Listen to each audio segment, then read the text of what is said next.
my primary question is that you misconstrue a lot of data on your show and tell a lot of outright lies.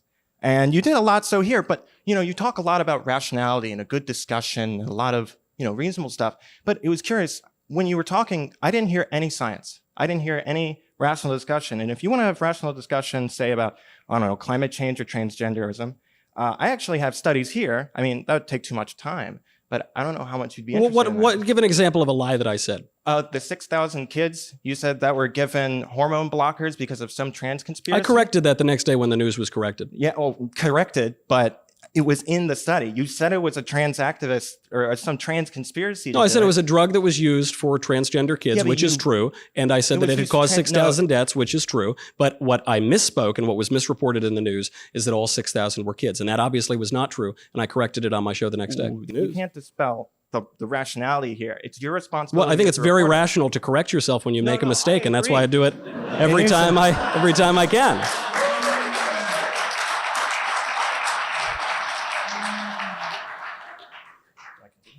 But I think it's your responsibility as a political commentator to a lot of impressionable young people here that you report accurately. And that's not the first time. I agree. And that's why when I do make a mistake, rare though it may be, I correct myself.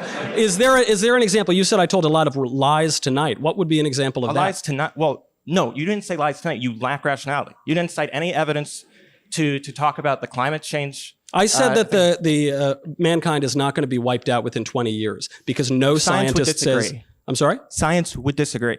Which scientist? The 97% of all scientists who say that 1 to 2 degrees Celsius will melt the ice caps such that there will be rising sea levels, mass extinctions, and it won't end the Earth, but it will change to a certain point the ecology of our planet such that it is much more difficult for humans to survive.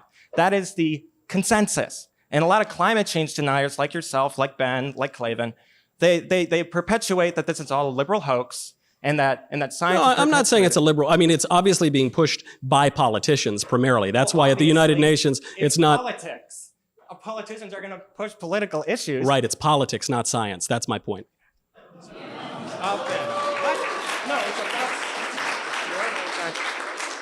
No, you take the science and then you say, I don't disagree. Which study? Because what you're citing, that 97% number has been around for a long time. Al Gore used it in his movie. One issue with that is, first of all, science is not made by consensus. But second of all, the questions that were asked were such broad questions as to a whole array of scientists, many of whom had no expertise in the climate whatsoever. So to use a consensus number, especially one that's so old and has been so manipulated by politicians, is, I think, not really getting to the point. We don't take polls to figure out scientific data. So if you think the world is going to end in 20 years, I thought you said that you thought so. It's going to change to a certain point, such a human habitation will be more difficult and it will be vastly different. I'm not a doomsday, idiot. And it's not an old figure. It's ongoing. It's right now.